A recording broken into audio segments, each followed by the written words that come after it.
नमस्कार दोस्तों, स्वागत है हमारी आज की नई कहानी मायके का आराम।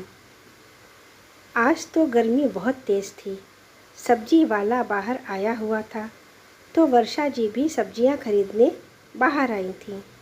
अब बेटी और उसके बच्चे यहाँ रुकने के लिए आए हुए थे, इसीलिए कई तरह की सब्जियां उन्होंने खरीदी थीं। आखिर आते ही कुछ न कुछ नया खाने की डिमांड जो हो चुकी थी। वर्षा जी अभी बाहर से काफ़ी सारी सब्जियां खरीद कर उस भारी बैग को लेकर घर में आई ही थीं कि देखा पूरा कमरा फैला हुआ था।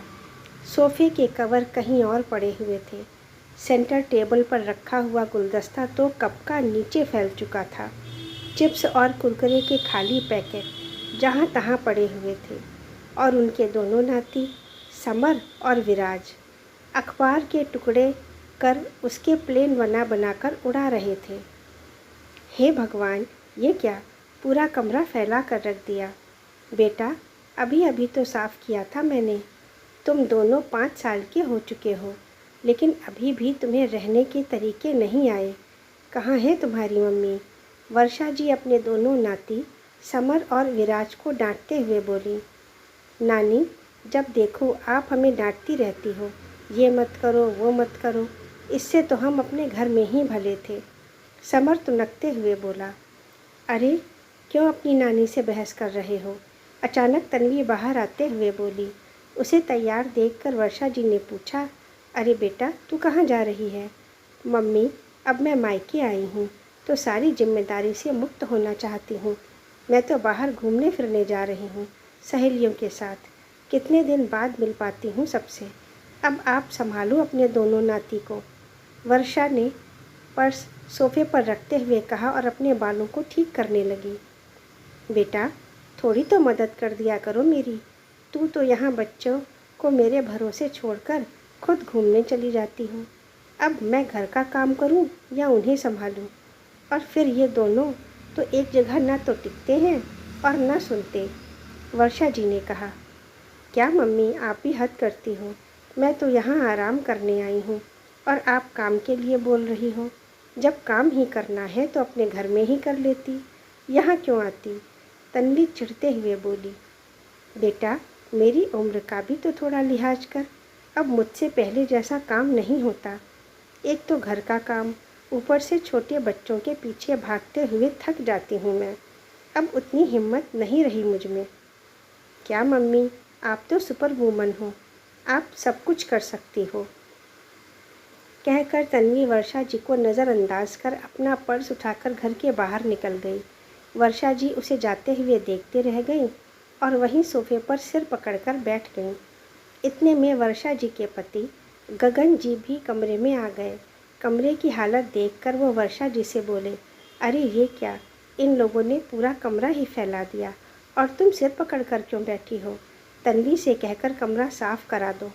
क्या बोलूँ उसे, वो तो अपना पर्स उठाकर बाहर घूमने निकल गई। वर्षा जी धीरे से बोली। इतनी गर्मी में?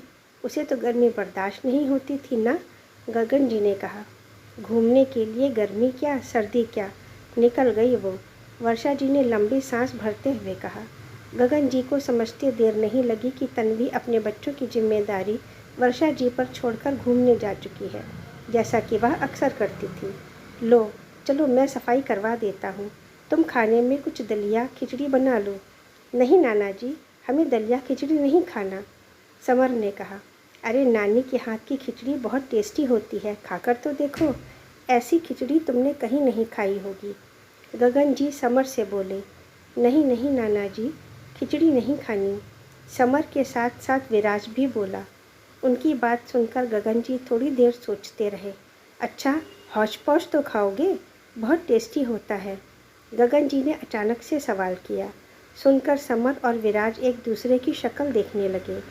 आखिर उन्हें पता ही नहीं था कि हौच पौच क्या होता है, पर क्योंकि शब्द नया था इसलिए दोनों खुशी खुशी मान गए। सुनकर वर्षा जी के चेहरे पर भी मुस्कान आ गई और वो खुशी खुशी रसोई में चली गईं। पीछे गगन जी ने उस कमरे की सफाई की और जैसे तैसे दोनों बच्चों को बिठाया। खैर, थोड़ी देर बाद वर्षा जी ने खूब सारी सब्जियां डालकर खिचड़ी तैयार की और बच्चों को खाना खिलाया और खुद भी खाना खाकर अपने कमरे में आराम करने आ गईं। लेकिन बच्चे शांत हों तब ना। आखिर कुछ देर गगन जी ने बच्चों को संभाला, उतनी देर वर्षा जी ने आराम किया और फिर वर्षा जी ने बच्चों को संभाला, तब गगन जी ने आराम किया। वर्षा जी अपनी बेटी पर बड़ा गुस्सा आ रहा था। तन्वी का जन्म उनकी शादी के 15 साल बाद हुआ था, इसलिए लाड़ प्यार में पली बढ़ी थी। घर का सारा काम वर्षा जी ही संभालती थी, इसलिए तन्वी को हमेशा यही लगता था कि उसकी मम्मी सुपर मॉम है, वो हर काम संभाल लेती हैं। वर्षा जी ने तो तन्वी को घर का काम भी उसकी शादी से कुछ महीने पहले सिखाना शुरू किया था। अब पहले तो उम्र थी, इसलिए वो हर काम संभाल ही लेती थी, लेकिन अब इस उम्र में ये उम्मीद करना तो गलत था। तन्वी अक्सर ऐसा ही करती थी। जब भी मायके आती थी, दोनों बच्चों को उनके हवाले कर घूमने फिरने चली जाती थी, जबकि अब वर्षा जी और गगन जी की हालत पहले जैसी नहीं थी। पहले तो फिर भी तन्वी को कुछ नहीं बोलते थे वो, लेकिन अब तो कहने के बावजूद भी नहीं सुन रही थी। आखिर वर्षा जी ने ठान लिया कि अब कुछ ना कुछ तो करना ही पड़ेगा। शाम को जब तन्वी घर पहुंची तो वर्षा जी अपने सामान के साथ तैयार थीं। घर के बाहर ऑटो भी खड़ा हुआ था। उन्हें अपने सामान के साथ देखकर तन्वी ने कहा, मम्मी आप कहीं जा रही हो? हाँ बेटा, मैं तुम्हारे मामा जी के घर जा रही हूँ। उनकी तबीयत ठीक नहीं, वो अक्सर बुलाते रहते हैं पर मैं जा नहीं पाती हूँ। अब तुम यहाँ पर हो तो तुम्हारे पापा को इस घर को संभाल लेना। मैं कुछ दिन वहाँ आराम से रहकर आऊँगी, वर्षा जी ने कहा और बिना तन्वी की प्रतिक्रिया जाने ही बाहर ऑटो में बैठकर रवाना हो गई। थोड़ी देर तक तो तन्वी वहीं वैसे ही खड़ी रही, फिर गगन जी के बुलाने पर अंदर आ गई। आखिर ससुराल में तो वो संयुक्त परिवार में थी, जहाँ सास ससुर देवरानी जेठानी सब थे, जो बच्चों को संभाल भी लेते थे, सो काम करना मुश्किल नहीं होता था। लेकिन अब यहाँ अकेले दोनों बच्चों को संभालते हुए घर का काम करना तन्वी के लिए दुर्भर हो गया। आखिर दूसरे दिन शाम होते होते तो तन्वी ने समर की पिटाई कर ही दी। तब गगन जी ने तन्वी को डांटा। उनकी डांट सुनकर तन्वी रुआसी सी होकर बोली, देखो ना पापा कैसे परेशान किए जा रहे हैं, आखिर अकेले कैसे काम करूं? मैंने तो सोचा था कि मायके जाकर आराम करूंगी, लेकिन यहाँ पर भी ये सब आफत। उल्टा ये तो ससुराल से भी बड़ी आफत है, तन्वी बोले जा रही थी और गगन जी मुस्कुरा रहे थे। उन्हें मुस्कुराता हुआ देखकर तन्वी ने कहा, क्या पापा आप हंस रहे हो? नहीं बेटा, मैं हंस नहीं रहा हूँ, मैं तो सोच रहा हूँ कि तुम तो अभी जवान हो, फिर भी तुम परेशान हो गई, तो ज़रा अपनी मम्मी के बारे में सोचो।